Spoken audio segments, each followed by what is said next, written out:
I always wanted to write. When I was growing up, I loved writing poems and actually wanted to be a novelist, but I also really wanted to travel and have adventure. And when I was at university, somebody invited me to a cheese and wine party, which was free cheese and wine. So I went, and it turned out to be for the university newspaper. And I listened to the people talking about the different things they were doing, and it sounded really interesting. And I thought, I like writing, I'm really curious about people and their stories. So I joined and ended up editing it. And so when I left university, I went into journalism.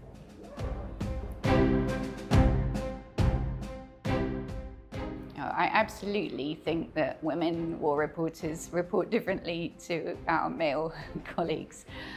When I started out, which was a long while ago, in the late 1980s, there were very few female war correspondents. And right from the start, I mean, I sort of went into covering war by accident. I didn't set out to be a war correspondent. And right from the start, the first conflict I ever covered was the Soviet occupation of Afghanistan. And I was always much more interested in how people live in war than the actual fighting. It seemed to me fascinating how people keep life together when all hell is breaking loose around them, how they educate their children, protect them and the elderly. And that's always the women. And to me, they're the real heroes in war. So I've always focused on what happens to women in war. And there's also a dark side, which is the use of sexual violence against women, which unfortunately we see in pretty much every conflict. But things have changed now. When I am reporting in places like Ukraine, lots of the other reporters are also female, and I think that the nature of reporting has changed, and I think we see a lot more people reporting on the role of women in war and not just what I call the bang bang, the fighting, although of course that's also important, but it's not the only thing.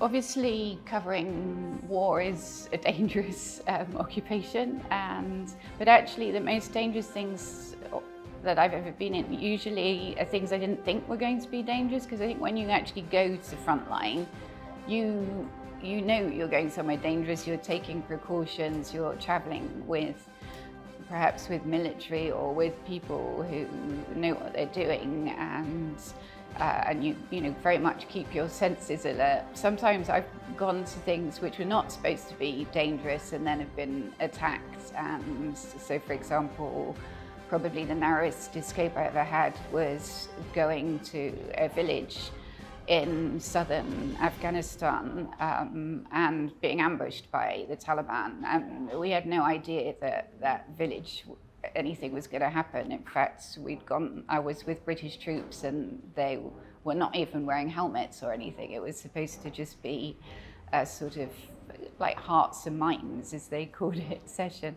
And we ended up under fire for hours, running for our lives through fields, completely surrounded. I don't really know to this day how we got out.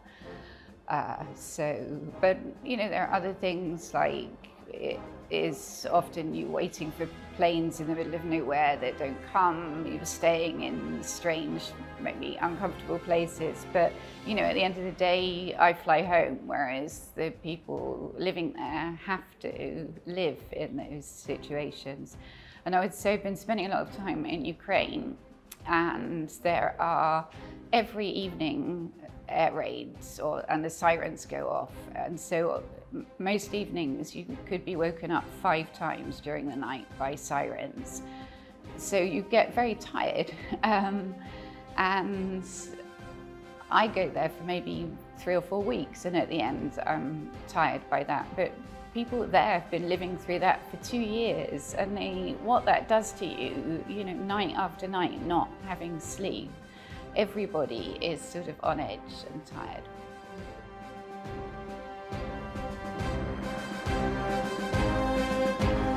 I think, I've been doing this job for a long time, so you sort of develop antennae of when things are not quite right. And often I can't explain to people why. I have a sense that something is wrong, and I've almost always been right. Something bad is about to happen there, but I couldn't explain to you beforehand why it is that I felt like that.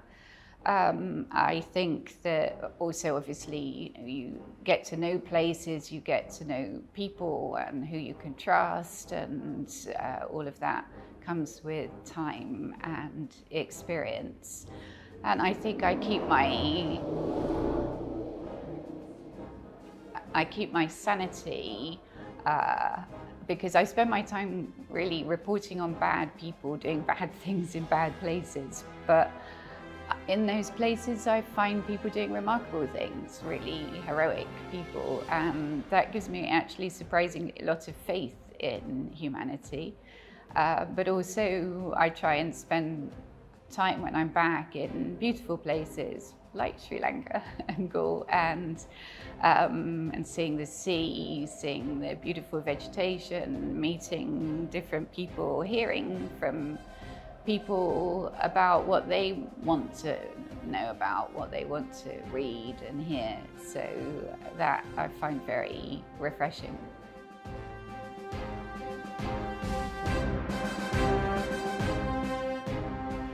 So one of the things in my work I find most upsetting is the use of sexual violence against women and children. It also happens against men and boys, but it's much more rare and also even more taboo.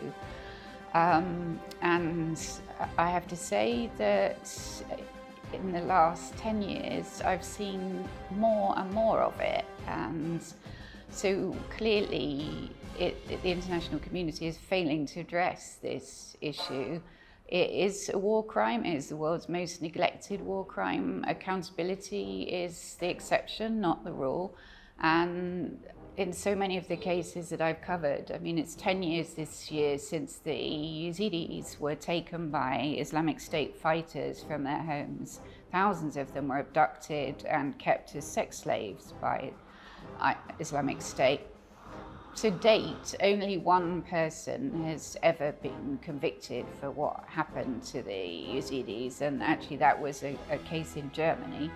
If you look at what happened to the Rohingya, who were taken by Buddhist militias and the army in Burma or Myanmar, tens of thousands of women were gang raped, often tied to banana trees and gang raped in front of their children.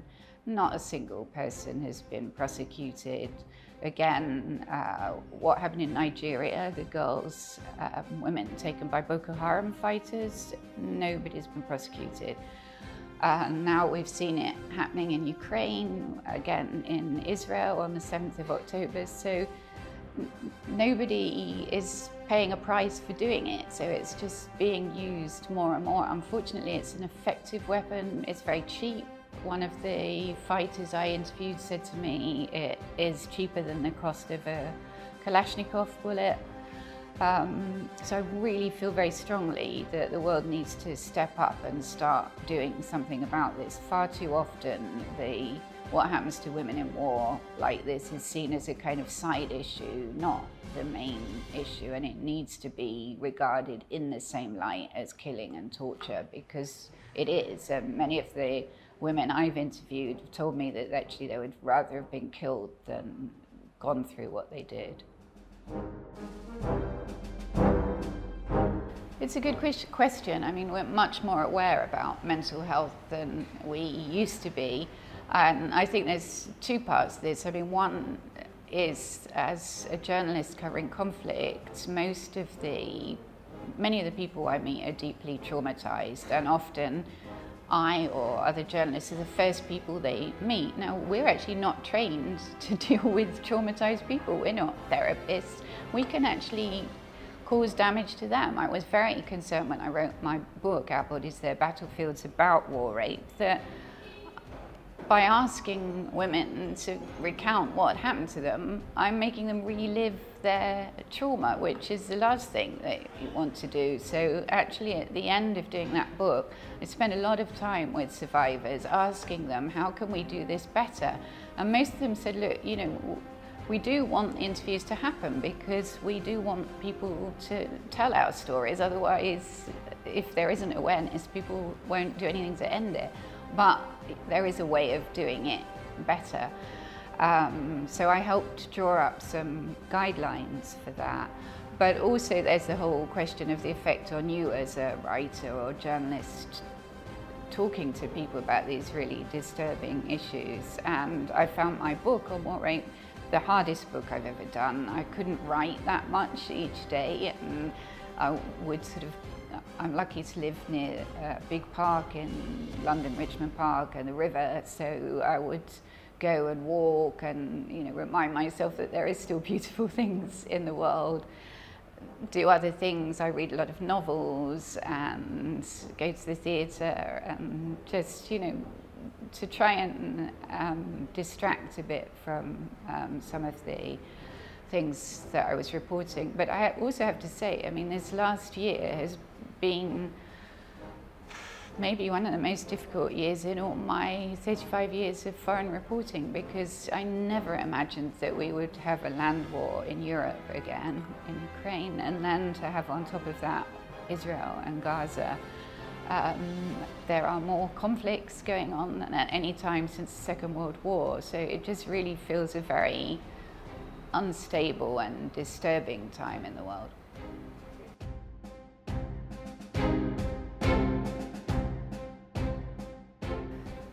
So one of the issues now is media outlets. My paper, The Sunday Times, we have far fewer staff than we used to. So I'm being asked to go to far more places because there aren't other people. So it's a sort of unfortunate combination of more things happening, but also fewer people. And so a lot of things get forgotten. So what worries me a lot is, yes, I and others have been reporting a lot on Ukraine and Israel, but what about all the other things that are going on? What about Sudan, where thousands of people have been killed and there's almost no reporting now?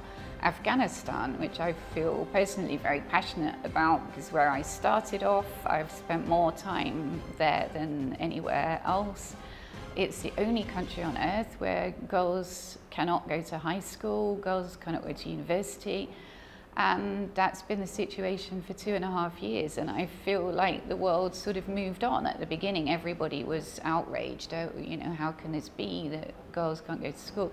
Now people don't really talk about it, but the situation's still the same.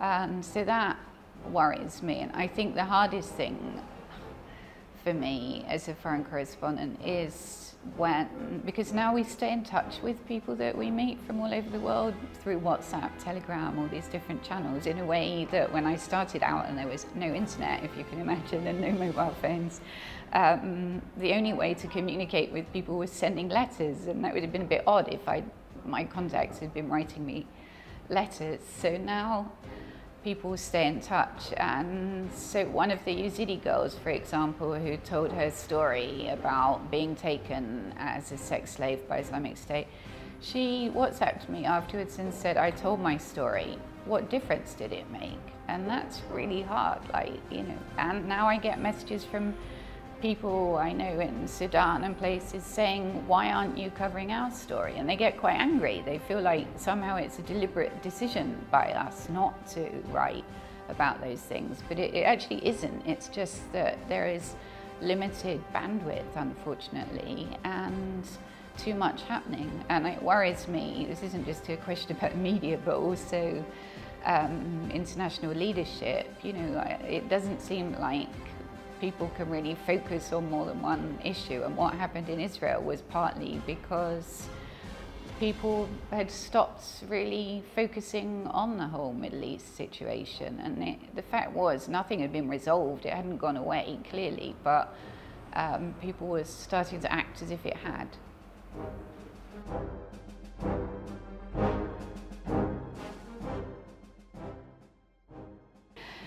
I don't necessarily think of myself as a war reporter. I'm a foreign reporter. Unfortunately, there is an awful lot of war going on in the world, and also a lot of the stories that I've covered for years are wars that just haven't ended. We don't seem very good at ending wars anymore.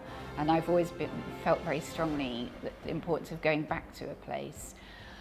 But I think that I'm very privileged to do this work because I get to go to all sorts of places, I get to meet all sorts of interesting people. Being a journalist, it's an excuse to go and talk to anybody you like, from the poorest people to presidents and dictators.